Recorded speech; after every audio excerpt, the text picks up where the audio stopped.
Welcome to the Scramble Disc Golf podcast from OB Disc Golf. My name is Carter Goodwin, I'm Eli Gustafson. and today, what are we going to talk about? We got a few topics in hand. It's a little bit of old news, but we haven't had the time to record a podcast. So, what do we want to talk about? Do you want to talk about our round today? Absolutely. Well, not. we're going to get into some contracts, some movement with the disc golf community, but we're also just going to throw in whatever. It's our first podcast. We're going to wing it. So thank you for all the listeners. Thank you. Thank you for all the 10 listeners listening. That's probably my mom. And All right. Our round today, we played Eastern Avenue Park in Davenport. I shot like one over. What did you shoot, Eli? I choose not to disclose Not to disclose information. Yeah. Because it was not a very good round. Uh-huh. If you would like it, Yeah. tough noogies. James shot okay. What did he shoot? Like 4 over? James shot 4 over. That's not bad. Almost had an ace. Yeah, he almost had an ace. It was pretty sick. So, unrated. Let's talk about. I want to talk about underrated discs. Underrated discs. Like, what do you have in mind right now? I have one off the top of my head. The Focus from Focus. Discraft. You think that's underrated? And I think it's underrated for the fact that it's a great throwing putter. Believe it or not, dude. While I was throwing it today, man. Throwing putter. Believe it or not, it's like a Luna helmet. It's awesome, dude. I know it has a bead and it's a putting putter, but throwing it like 100, 150 feet out, dude, it is accurate. Love that putter. You had good upshots with it. Yeah. It's more of an upshot disc and a putting disc than a throwing disc. A Luna, I mean, a Luna, you're throwing 250 out. Yeah. But like an upshot putter, a Focus is. I use awesome. I use a Luna for a throwing putter, and then AVRs for putting. Most random. But so an underrated disc. Yeah, what do you got in mind? I don't think this disc gets enough credit. I think my Crystal Sparkle Cicada. The Cicada, yeah. Maybe lost I'm mine. wrong. I had the 24 Ledgestone one with the Crystal Sparkle. Was that 23? It's 24. Okay, because they had two stamps. It's 24. They had 2 stamps for the 24, right? Mm-hmm. Okay, so yeah, I had the first stamp for the 24. That's like the diamond stamp. It was crystal and green, and I lost it at Camden. Dude, I'm so upset about that. But I really like that disc. That was hole 7 at Camden. Lost that. Oh. No, I don't think I lost it. I lost it somewhere else, but I remember that's normally where I throw it. I've been using my my blue one. Uh-huh. And I mean, I just love it. It's perfect for my arm speed. And you can shape it however you want. I got one in this Ledgestone mystery box I got. And it matches like my pink bag. And I lost it at Haven Hills. Hole 1. When did you play Haven Hills? 2 weeks ago with Kyle and Gabe. Are the signs up yet for Haven? No signs. They need to put some work out there. Still got the tee pads though. The tee pads are nice, but they need to like put some work out there, in my opinion. A lot of the Quad City area, and if you don't know the Quad City area, if you're listening from, just look it up on a map on UDisc. It's like where Illinois and Iowa kind of meet. The Quad City, it's like right in the middle. Very big with disc golf. Very big with disc golf, but there's a lot of work that needs to be done. I mean, a lot of the courses, the signs are missing or it's unkept. And I personally think there's a lot of work that needs to be done in the Quad City area. You think so? Like what? I mean, Longview needs to be done. Longview, definitely. Longview has a lot of upgrades. But that's to come in the spring. Prospect needs new baskets. In my opinion, I think Prospect needs new baskets. I think Prospects are nice. I wouldn't run a tournament there without new baskets, but I don't know what the city would do. If there is one course I would change up. Westlake needs some work too, I'd say. I think Westlake is pretty fine. Westlake is fun. Actually, I played it the other day. Westlake is pretty fun. I shot like neg 4, neg 5 there. Westlake is fun. I think my best there is like neg 11. It was pretty good. It was a pretty good round. The shorts or the longs? Shorts. It's like there's no way you shot negative. Not to be like a jerk, but there's no way you shot negative 11 on the longs. I mean, that is a tough course on the longs. Bet you I could. 100%. Okay. 100%. I always play the shorts. I never play the longs there. It's too difficult. I like the shorts.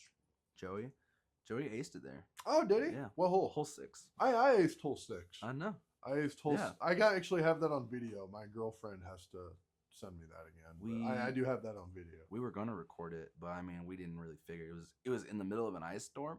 Mm-hmm. Everything was slippery, and it was just perfect. Didn't touch a single train. Another underrated disc, I would say, is the Yellow Rose by Lone Star. And in my opinion, Lone Star sucks as a company. They don't have any players or anything. Not to like call people out, but they don't have any players or anything. And I think they're going out of business. But for another throwing punter, dude, it's a good.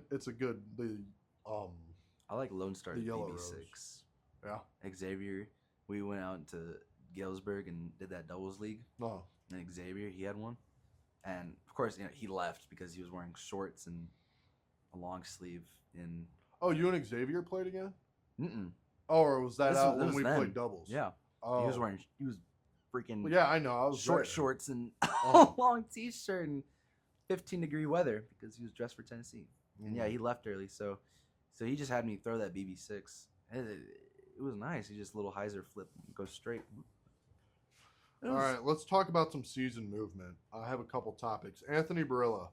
So Anthony Barilla signed another 3-year deal with Discraft, which is awesome. And I think he's getting his own disc too.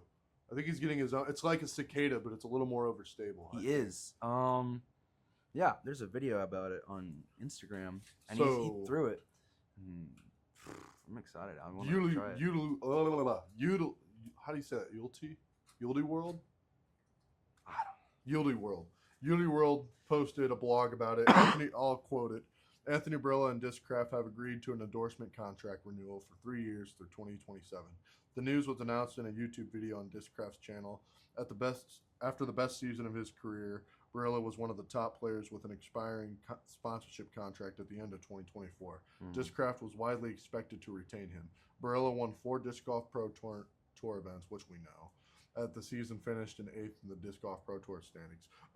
Hold on, before I finish that, imagine winning 4 events and like finishing 8th at the Pro Tour standings. That's how hard the competition is. I'm so excited for this year for Anthony Barilla. I am too. He's my favorite player. I think he's only growing from this year. A high watermark. Barilla's merchandise has been a hot seller. I personally think he has the best stuff. Logo hats and Diamondback styled AB jerseys have been common sights at the Disc Golf Pro Tour events this year. So that was the first paragraph of that. But yeah, I mean, it's crazy though. I can't believe he won 4 events and he placed really well in a lot of them. He had some bad tournaments, but you could win 4 events and barely make the top 10. There was a couple he was like in the 50s. He had a couple that he was like in 50s. There are some of them. But I mean, how do you like do that? How do you win 4 events and you get 8th? I mean, I think he had a great year, but that's just how hard the competition is. He didn't even get most improved. I know, which I think is insane. I think it's crazy. Who got? Is it Joey Buckets? Yeah, I think it was Joey Buckets. Oh my gosh. I think well, he also had one win. Yeah, but he had a lot of top 3s. I think I didn't pay too much attention this year because it was all Gannon Burr. But oh my gosh, dude, I love it. He's my age. He's my age. That's what makes me mad is that he's our age. I'm 19. Actually, I turned 20 tomorrow. Happy birthday to me. But I'm 19. You're 18. 19. Oh, you're 19? Yes. I thought you just graduated high school. I did. I turned 18 last year. What year did you graduate? This year. How are you 19? I turned 19 this year. Or were you like one of the older people in your grade? Oh, okay. Anyway. Anyways, I turned 20 tomorrow. Happy birthday to me. But yeah, dude, Gannon Burr's done a lot with the sport, man. And that's the cool thing, but I also hate it because, like, I don't think I'll ever be that good, and I'm older than him. Which sucks, dude. I mean, good for him, but it sucks for me. And I'm a selfish guy. I want to be on the Pro Tour, but I'm barely scratching by an MA2 right now. Everything about his game is flawless, man. I think he needs to work on his mental game. But other than that, man, I mean, who am I to say that he's not the best player in the world? He's what, 6'7", 6'8"? He's 6'8"? 6 something. I thought he was like 6'5". No, dude. Hang on. Well, you're 6'4", I'm 6'4", and I'm nowhere near him. and I'm 6'1". I thought I'm shorter than Jeremy Colling. He's 6'6". Jeremy Colling was cool. I met him at Ledgestone. He's cool. I like Jeremy Colling. Oh, I forgot how to spell Gannonbur's name. Oops, give me a second. But yeah, dude, Gannonbur has done so much for the sport, man. He invented his own way of putting. Like he comes from the hip with like a full on grip. And he just like drives it into the basket. It's Paul Ulibarri does nuts. that. That's what I've been starting to do. I've been trying to go for my left hip forward. Oh, Just keep it consistent. That's what I learned from Paul Ulibarri. 6'6". He's 6'6". I didn't think he was like 6'8". That's Born May. He's older than me actually. May 7th, 2005. Oh, does he turn 20? He turns 20. He also just bought a GMC, which is cool. He finally bought his own car. Dude. That's He didn't cool. even have a driver's license. That's insane. I That's know. insane. He did. He just never drove. I know. I bet his parents are proud. That's awesome. Oh wait, 6'6", 6'7". All right. So another thing I wrote down is Player of the Year for men and women's for the second time in her career. Missy Gannon, your Elaine King Was it DGPT really? Player of the Year. I didn't know it was her second. I thought it was. En route to this award, Missy Gannon earned 9 podium finishes and 6 wins, secured her first PDGA Pro Major victory, won over $100,000 in earnings, defined her title at the DGPT Championship, and secured a first place finish at the DGPT World Standings. She bombed. Nuts. I met her. I met her at Ledgestone too. She was awesome. Missy Gannon is awesome. Cool. She was super cool. She's won the most recent putting games. Joe Mez putting games. What? She's won the most recent Joe Mez putting games episode. Oh, did she? Yeah. Pulled it out of nowhere, dude. No, good for her, man. Good for her. And then But for yeah. the men, I definitely thought it was going to be Christian Tatar. no. No? I knew it was Missy Gannon. No, She Missy had- Gannon had more wins. Is she? I think so. Are we I think sure Missy about Gannon. that? Yeah, look that up. But I'll I'm look it up. 99% sure Missy Gannon had more wins. Christian Tatar. Christian Tatar. But yeah, I'm like 95% sure that she had more wins than Kristen this year. She had a lot of wins.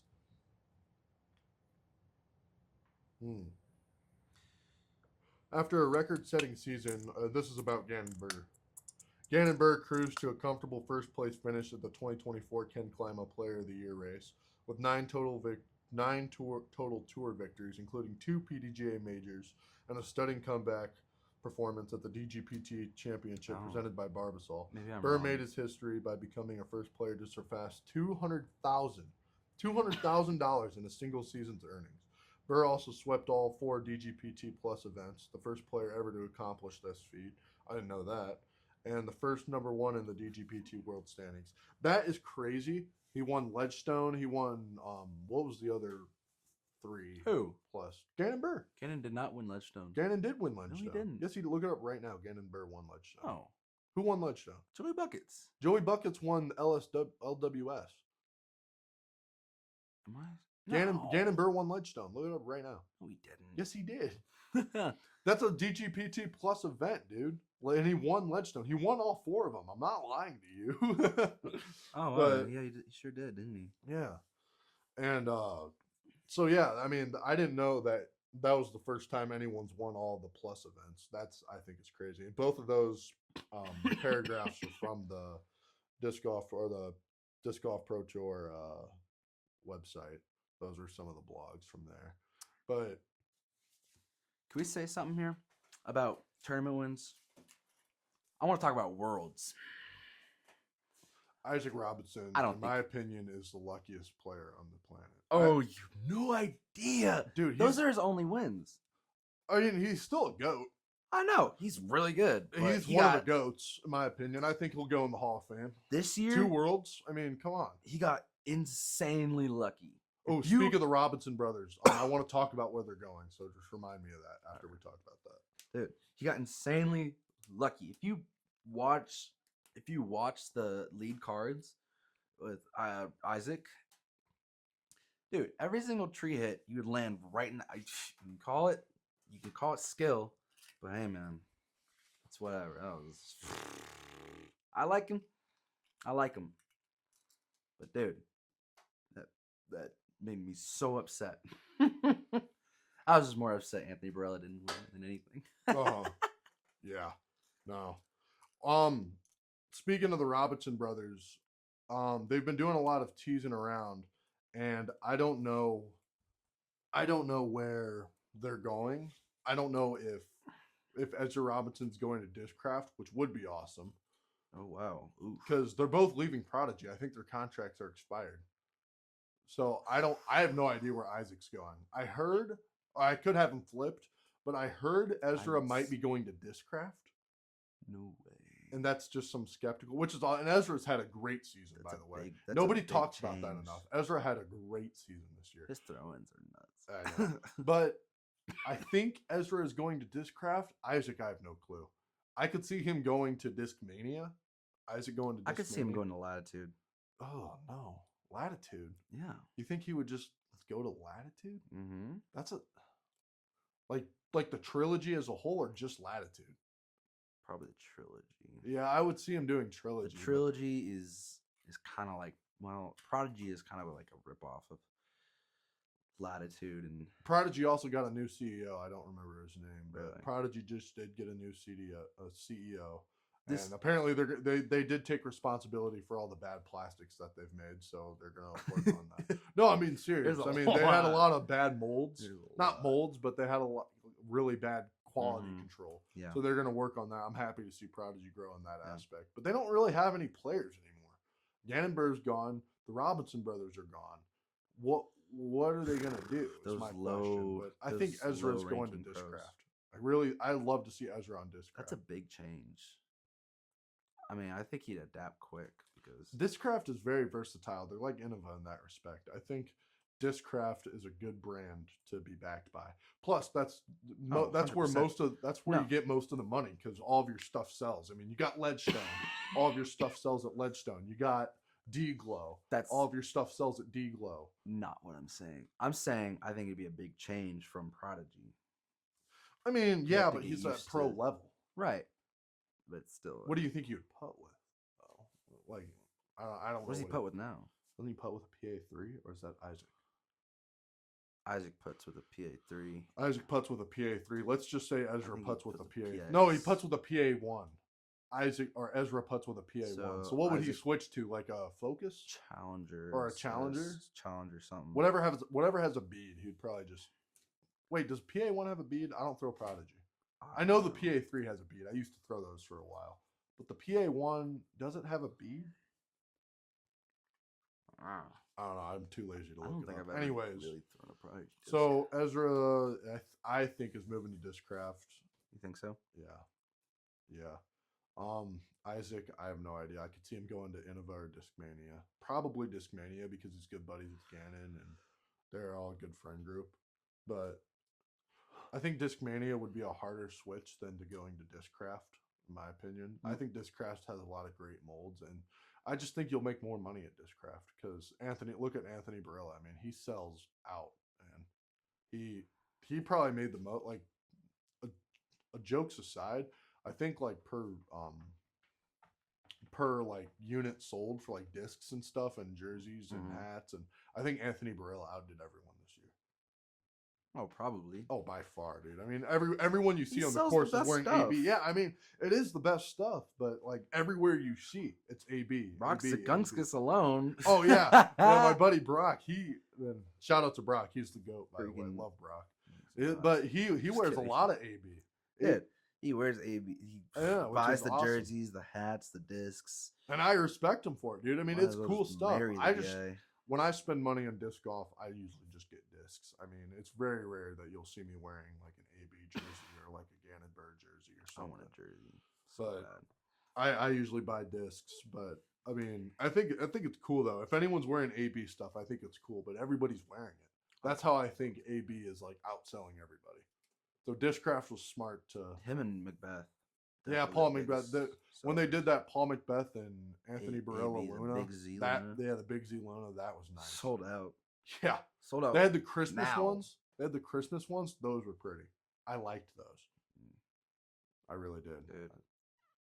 But I got the Ledgestone mystery box, right? hmm. I was so excited. So How many did you get? I got 10, 12 discs. No, I mean how many Ledgestone boxes? Oh, I got 2. Dude, that's starting to add up, bro. Well, yeah, it did. But I mean, I was expecting to get something else because every box got like a grand prize or whatever. You could get like a bag or Merrill shoes or $100 gift card to Ledgestone, and I was actually pretty. I wanted that because the $100 gift card to Ledgestone, dude, that would be awesome. Because I mean, I don't have to pay $10 for this yeah, box. Just throw it on the card. But no, I got this recent one.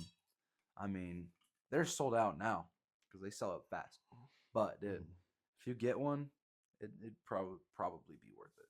I think I've bagged almost every single one. I'm excited to play Ledgestone this year. It'll be fun again. Oh. Ledgestone's doing a bunch of different. And by the way, for context, we live decently close to Peoria. We live about an hour away from Peoria, so that's our big tournament we go to. We watch and play. And Ledgestone, apparently, it's the biggest tournament in the world. Where plus, if you add amateurs combined, I mean, what MA3 had 500 players in it alone. They make the most money. Yeah, but they have the most players showing up to Ledgestone, so that's always fun to go out. We're starting to do that every year. Last year I didn't. This year I didn't do bad. No, this year I disqualified, man. I played terrible, but my goal is to not do that again. But I unfathomably played bad. Yeah, I got a couple wins this year. To end this podcast, let's go over our 2024 career because in a couple days it'll be New Year's. For me, I got a couple wins this year. My rating went up from like 840 to like 880, which is not bad. Pretty good. I thought my goal was to get 900 this year. I'm at 882. So I'm not upset with that. I got a couple MA3 wins. I've thrown a couple 400 feet plus. I had a pretty consistent good season this year, I'd say. I met a lot of new friends, like the Discs in Hand team. Oh yeah, they're good guys. Shout out to them. Shout out to the Discs in Hand. Yeah, that's our group. They're awesome. We need to get them on the podcast. all of them. All 20 of them. All 20 of them, dude. It'd be wild. That's a lot of mics. That would be wild. Yeah. No. Oh shit. Yeah. That is a lot of mics. What else? Had a couple wins. I had a lot of top threes. I had like 6 or 7 podiums. There you go. And then the rest of them were top 10s, except for Ledgestone, which was just a terrible tournament. I got 512th at Ledgestone. Yeah. Last place. Last place. I mean, I disqualified, but I mean, everything else I got top 10, so I'm happy with this season. Yeah. What about you? What's your goal for next season? Get 900 rated is my first goal. There you go. Get an MA2 win is my second goal, and then to finish Ledgestone is my third goal. No, seriously, dude. I mean, I need to really work on that. It's fun, dude. Yeah, I mean, I just played terribly. I was putting with Rico X's, and they're not a bad putter by any means, but I was putting like 100 miles an hour, and nothing was working. But yeah, no, Ledgestone was still fun though. I met all the players. It was awesome. Oh yeah. But yeah, that recaps my season. How about you? So my 2024 season, I started off in a boot. You did. The very first, you and me, we played in Geneseo. Yeah. And I had to play in a boot for my very first tournament. And we didn't do terrible. I got a CTP. Wait, was that a doubles tournament? Yeah. That we played together? Mm-hmm. And Abby Cat. Oh yeah. Yep. And so I got a CTP out of that. Never got that disc. So yeah, after that, I just kind of played a little bit. Played Rumble. I didn't do bad that. Actually, I got 13th place.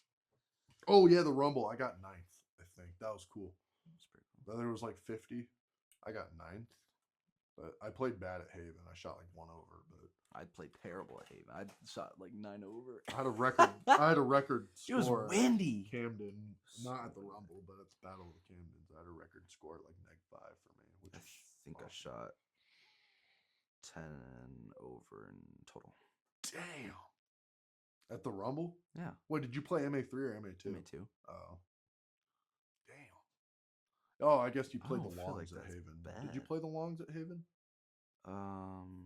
We played short pins, or no, short tees, medium pins. Yeah, because they had 3 pins for each one. So they had the Mhm. red, the blue, and the white. Mm-hmm. Yeah, MA3 was nice though. We played short tees, short pins. Oh yeah. So yeah, Rumble was fun. That was my first A tier event. Yeah. Me and James played Haven Hills for Rumble fundraiser before that, and we won that actually. So that was our first tournament win. That was pretty huge. I think we'll probably start doing more. You and James? Mm-hmm. I think we're a good duo. I think you and I are a great duo. Oh yeah. Mm-hmm. We what did we play that one doubles tournament? It was out in Dubuque. Iowa. Dubuque. Yeah. We should have won that. 100%. We should have won that. It was fun. We got fourth, which isn't I terrible. think we had a terrible first round. Yeah, we didn't have a good first round. The second round. We definitely should have done a lot better the second round. But I mean, that was a hard course out there. I mean, it was a temp course. It was fun though. It was fun. It was windy and cold, but it was fun. Yeah. But so yeah, I got my first ace this year. Nice. Yeah, dude. I got an ace this year. Yeah. We had a little clap for that. You and I played Matson, and we did terrible. But we did terrible. But I had that ace throw in. Had that ace that was cool. On the bullseye basket. I think I had like $180 for that. That was pretty sick. Was nuts. That was pretty sick. I threw a Luna right after that. Shit. If I threw a Buzz that same line, that'd been nasty. I was gonna throw a Luna. That's the thing. Last second, I'm like, no, I'm throwing Buzz. Yeah. Threw it right in front of like 80 people. People went crazy. It was awesome. Yeah, that was cool. So yeah, I played a local tournament when I was at camp in Old Door, Iowa. Oh yeah, did you? I didn't even know about that. I got third. Nice. Singles, yeah. Nice. There you go. Was that MA2 or MA3? It was, I don't know. It was I don't know.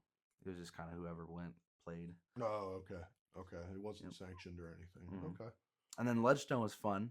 I did the best at the hardest course, the worst at the easiest course. Oh. Shot 4 over at Youth Acres. And it wasn't bad. Me and Brock Zagunks were on the same. Yeah, you and Brock. Yeah, you guys were on. That's cool. And then I tied in total. I got plus 21 for my first time. I don't think that's bad. Ooh, not to interrupt. Fun fact about Ledgestone. So we were at the cutoff, right, to meet Paul Macbeth, Anthony Barilla, Missy Gannon, and Paige Pierce. We were at the cutoff. Like, we just made the cutoff. And then the guy there, I'm not going to say his name or anything, mainly because I don't know his name, but he was like, okay, so you got to tell the other people that you can't, that they can't go anymore because we're the cutoff. And I was like, well, what the hell? I mean, that's your job, not mine. Yeah, so then people came after us, and I had to tell them that they were at the cutoff. They're like, oh, I don't believe you. So then the guy finally came over and did his job, and he's like, yeah, I'm sorry, we have to cut it off. But we barely made it, dude. Yeah, he was like, yeah, we're cutting you off right here. So me and Abby got to meet all the players. We're the last ones to meet them all, which was super dope. Yeah, man. But it was cool. Was super cool. I think for Ledgestone, I tied for 200th. That's not bad. Well, how many were in your division? MA2 didn't have 538. Really? Something like that. Maybe MA2 had more than 600 something. But yeah, Ledgestone is crazy. Winning Ledgestone would be awesome. Oh, yeah. That would be cool. Me and Matthew Freeman won a Tuesday league. There you go. And then, yeah, got to play. Yeah, because they just redid Longview like over the summer. And so I played that for the first time. And then, yeah, just been... Longview was fun. I remember Longview when it was in terrible condition. I remember playing in terrible Longview. Oh, yeah. It's much better now, but it still needs a little work. But we're about to play there in a little... Well, our time's up for the podcast. Thanks for listening. Anything else you'd like to close out with, or are we good? My goal for this year is to get more wins. There you go. All right, guys. Thanks for listening, and we are out. Bye.